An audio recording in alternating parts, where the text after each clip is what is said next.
Namna hiyo napokea kijiti kutoka kwake Fatma Hassan. Huu ni wakati wa kuangaza sasa yale ambayo umejiri kwenye viwanja mbalimbali vya michezo, kwenye habari za michezo na burudani. Jina langu ni Esther Mtebe. Karibu tuanze na habari za michezo kitaifa.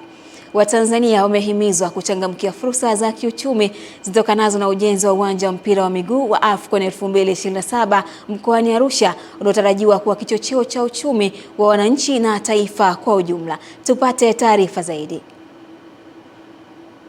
Wito huo umetolewa na Katibu Mkuu wa Wizara ya Habari, Utamaduni, Sanaa na Michezo Gerson Msigwa wakati wa ziara ya makatibu wakuu waliotembelea na kukagua maendeleo ya ujenzi wa uwanja huo. Yaani tusione tu Taifa Stars anacheza na Morocco, Taifa Stars anacheza na Algeria, hapana. Tuangalie kwa eneo kubwa zaidi na kila mmoja ajipange sasa. Tukisubiri mpaka mwakani, maandalizi haya yanataka muda mrefu na yanahitaji uwekezaji. Tunategemea hapa kuzunguka, tuone hoteli zinajengwa, tuone maduka ya kisasa yanauza vitu vya kisasa yanafanyika hapa. Na fursa hizi ni endelevu kwa sababu uwanja huu utaendelea kutumika kwa mashindano ya ndani, lakini mashindano ya kimataifa ambao wageni mbalimbali watakuja kutembelea hapa, watahitaji kulala, watahitaji chakula, watahitaji huduma mbalimbali. Hivyo biashara na fursa mbalimbali zitaendelea kujitokeza. Mashabiki hawa wa michezo wanahitaji kufanya mazoezi, lakini kuna timu zitakwenda. Kwa hiyo kuna maeneo tumeshaainisha kwenye hifadhi zetu chini ya TANAPA, lakini kuna maeneo chini ya TAWA. Tunakwenda kuanza ujenzi wa viwanja vya wazi vya mazoezi. Kwa upande wake, msimamizi wa shughuli za mkandarasi wa uwanja huo Dennis Mtemi amesema uwanja unajengwa kwa kuzingatia vigezo vya CAF Category 4 vya mwaka 2022 vinavyoruhusu kuchezwa mechi zote za kimataifa za CAF. Vyote tunavyo, VAR rooms pamoja na uendeshaji mwingine wote, vyumba vya ICT yani tehama, vyumba vya dharura na utaratibu mwingine wa kusimamia uwanja, vyote tunavyo. Mradi wa ujenzi wa uwanja wa AFCON Arusha unatarajiwa kukamilika mwezi Juni mwaka huu kwa gharama ya zaidi ya shilingi bilioni 280, huku ukiwa na uwezo wa kubeba watazamaji zaidi ya 30,000. Kutoka Arusha ni mwana michezo wako Jamili. Waziri wa Habari, Utamaduni, Sanaa na Michezo Paul Makonda amesema wizara imepatiwa kiasi cha Kitanzania bilioni 2 itakayowawezesha watengenezaji wa maudhui mbalimbali mtandaoni kuimarisha kazi zao na kuwaongezea kipato kupitia majukwaa ya kidigitali. Amesema hayo jijini Dodoma na kubainisha kuwa fedha hizo zimetolewa na Rais wa Jamhuri ya Muungano wa Tanzania Mheshimiwa Daktari Samia Suluhu Hassan kwa lengo la kuwawezesha makundi yote ya watengeneza maudhui ikiwemo katika sekta ya utalii, michezo, habari, jamii, muziki, filamu na sanaa nyinginezo. Wizara yetu imepatiwa fedha takriban bilioni 2 kwa ajili ya content creator, kwa ajili ya vijana wa online TV wanaofanya shughuli zao kupitia mitandao ya kijamii na kuendesha maisha yao, iwe ni TikTok, iwe ni Instagram, iwe ni Facebook, iwe ni YouTube, iwe ni any program ambayo unaifanya. Daktari Samia ameamua kukuwezesha ili upate kutimiza ndoto yako. Naomba kutumia nafasi hii kuwatangazia kijana yoyote mwenye ndoto ambaye ameshaanza safari ya kuipigania ndoto yake, ambaye ameshaanza safari ya kutafasiri ndoto yake kwa vitendo kwenye mikoa yetu yote ya Tanzania, kokote kule aliko, aende kwenye ofisi za wilaya ama halmashauri ama jiji ama kwenye wilaya kwa maana mkuu wa wilaya, kupitia kwa maafisa habari wa wilaya, mkajiandikishe. Peleka taarifa zako, waambie wewe ni nani, unashughulika na nini. Yawezekana wewe content creator umeamua kutengeneza maudhui ya familia, umeamua kutengeneza maudhui ya michezo, umeamua kutengeneza maudhui ya sanaa mbalimbali ikiwemo hata maudhui ya utalii.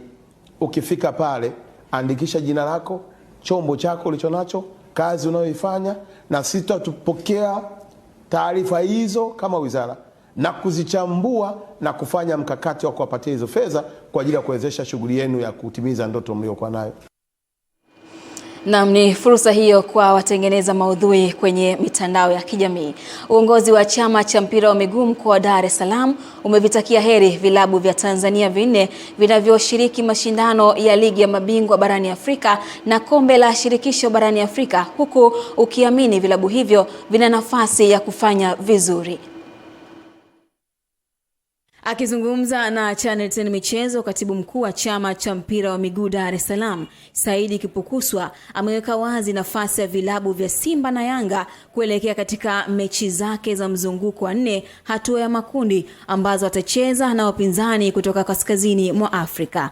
Nipende kuwaomba na kuwataka mashabiki wa Simba Sports Club wajitokeze kwa wingi kuisapoti timu yao, na Watanzania na wakazi wote ambao wapo katika mkoa wa Dar es Salaam na mikoa ya jirani tujitokeze kwa wingi tukaisupport timu ya Simba. Tunafahamu kwamba Simba hawakuanza vizuri, lakini bado wana nafasi ya kusonga mbele katika mashindano haya. Tusiwakatie tamaa.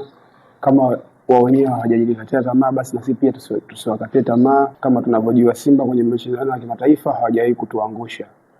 Lakini pia nitumie nafasi hii pia kuwaomba mashabiki ambao wako Dar es Salaam na mikoa ya jirani. Pia weekend tutakuwa tuna mechi ya Dar es Salaam ya Africans wanacheza dhidi ya Al Ahly pale New Amani Complex. Inshallah sisi tuna imani Young Africans wana timu nzuri sana, na inshallah watafanya vizuri katika mchezo huu dhidi ya Al Ahly. Na kama chama cha mpira wa miguu mkoa wa Dar es Salaam, kwa niaba ya mwenyekiti wangu, tunawaomba wakazi wa Dar es Salaam twende pale visiwani Zanzibar tukisupport timu yetu. Aidha, Saidi Kipukuswa amewatakia heri wawakilishi wa kombe la shirikisho Afrika vilabu vya Azam FC na Singida Black Stars ambavyo navyo pia vitashuka dimbani weekend hii kusaka alama 3 muhimu. Ya Singida anacheza away, na pia tuna mechi ya Azam na Nairobi City inachezwa New Amani Complex pale Zanzibar. Pia nitumie fursa hii kuwaomba Watanzania wote tujitokeze kwa wingi. Kwingineko, mkoa wa Mbeya umekosa hadhi ya kuwa mwenyeji wa mashindano ya mpira wa pete kitaifa kutokana na kukosa miundombinu yenye ubora ikiwemo viwanja vya mchezo huo vilivyopo. Taarifa zaidi na Epimarcus Apolinari inafafanua. Hayo yameelezwa na afisa michezo mkoa wa Mbeya Robert Mfugale wakati wa uchaguzi wa viongozi wa chama cha mpira wa pete mkoa wa Mbeya, na kuwataka viongozi waliochaguliwa kutatua changamoto zinazokabili mchezo huo na kuweka uwiano mzuri wa michezo huo katika maeneo ya mjini na vijijini. Pamoja na changamoto kama hizo, zipo changamoto za kiuchumi ambazo vyama hivi vimekuwa vimekosa vyanzo thabiti vya uchumi ambavyo vinaweza kufanya shughuli za uchumi za kifedha ziweze kufanyika kwa urahisi. Lakini ipo pia shida nyingine kama mkoa, ni kwamba mchezo huu kwa kiasi kubwa unachezwa maeneo ya mjini. Mfano, tukitaka kuitisha mashindano ya kitaifa yafanyikie hapa mkoa wetu wa Mbeya, viwanja vyetu sio vizuri sana. Na mara nyingi tunatumia viwanja vya Sokoine pale, lakini kwa asilimia kubwa vile viwanja vimeharibika. Mweka hazina wa chama hicho Betty Marwa amesema wanahitaji kubuni namna ya kupata fedha kwa ajili ya chama na kueleza hali ilivyo kwa sasa. Kwamba chama chetu hakina hela, na ni kweli hakina hela. Maana hata mimi ukiniuliza kwamba kwenye account kuna shilingi ngapi, nitakwambia inasoma 0. Na yale makato ya kila mwezi basi itakuwa imefika kwenye 0 kabisa, na kama sikosei itakuwa imefungwa. Kwa sababu kwa mwaka mzima, mwaka jana 2025 haija-operate ile account. Haija-operate kabisa kwa sababu tulikuwa hatuwezi kutoa wala hatuwezi kuweka. Nikiripoti kutoka mkoani Mbeya, ni mimi mwanamchezo wako kocha mtaalamu Epimarcus Apolinari, Channel 10. Kuelekea tamasha la IST Festival litakalofanyika Februari 14 mwaka huu jijini Dar es Salaam, Hospitali ya Taifa Muhimbili inatarajia kuendesha zoezi la upimaji wa macho, saratani ya tezi dume sambamba na uchangiaji damu kwa watu wote watakaojitokeza kwenye tamasha hilo. Hayo yameelezwa na mkurugenzi wa huduma za tiba shirikishi Hospitali ya Muhimbili, Mbonea Yonazi, alipozungumza na waandishi wa habari kuelekea tamasha hilo, ambapo amesema serikali kupitia Hospitali ya Taifa Muhimbili wameona umuhimu wa jambo hilo kwa kuwa ni tamasha litakalowakusanya watu wengi, hivyo ni fursa kwa serikali kuendelea kusogeza huduma za upimaji na utibabu bure karibu zaidi na wananchi. Ziko faida lukuki za kuwa mchangia damu. ziko faida lukuki za kushiriki kwenye tukio la IST Festival tarehe 14 Februari. Kwa hiyo tunawahamasisha sana wananchi wa Dar es Salaam wenye vyombo vya magari aina ya ST kujitokeza kwa wingi kuja kushiriki pamoja, kufurahia tukio hili, kucheza pamoja, lakini zaidi kugusana kama wanajamii katika kuchangia damu, lakini pia kupima afya zetu ili tukaweze kuwa madereva wenye afya njema, lakini wanajamii wenye kuchangia maendeleo ya jamii tuliomo. Kwa damu ni kumpenda mwenzio, na kama ni siku ya wapenda nao, hospitali ya taifa ya Muhimbili tunaomba wananchi wote watakaofika waweze kuchangia damu ili kuokoa maisha ya mama na mtoto, ili tuweze kuunga mkono juhudi za Mheshimiwa Rais za kuchangia damu ili kuokoa maisha ya mama na mtoto. Naam, mambo haya yatafanyika Februari 14. Kwa hivyo kwa wale wapenzi ambao mtakuwa mnajiandaa na mitoko, basi mkikosa mtoko mtaanzia pale kwa ajili ya kwenda kupata matibabu na kupima, lakini pia kuchangia damu kwa ajili ya kuokoa maisha ya watu wengine wenye uhitaji. Haya, tukaangaze yale ambayo umejiri kwa habari za michezo kimataifa. Michezo katika anga la kimataifa. Timu ya FC Barcelona ya nchini Hispania imethibitisha kumsajili mshambuliaji kinda Hamza Abdelkarim kwa mkopo kutoka klabu ya Al Ahly ya nchini Misri. Hamza Abdelkarim mwenye umri wa miaka 18, raia wa Misri, amejiunga na mabingwa hao wa Hispania kwa kandarasi ya mkopo inayojumuisha kipengele cha chaguo la kumnunua moja kwa moja mwishoni mwa msimu kulingana na makubaliano ya pande zote mbili. Inatarajiwa mchezaji huyo kuanza kucheza timu ya vijana ya Barcelona, ambapo atalenga kuendeleza kiwango chake na kujifunza falsafa ya soka la klabu hiyo kabla ya kupata nafasi kwenye kikosi cha timu ya wakubwa. Usajili wa Hamza Abdelkarim unaonesha dhamira ya FC Barcelona ya kuendeleza kuwekeza kwenye vipaji vya vijana hasa kutoka bara la Afrika kama sehemu ya mkakati wa muda mrefu wa kujenga timu imara kwa siku zijazo. Eden Bahati, Channel 10 michezo kimataifa. Asante Eden Bahati kutujuza hayo kwa upande wa habari za kimataifa.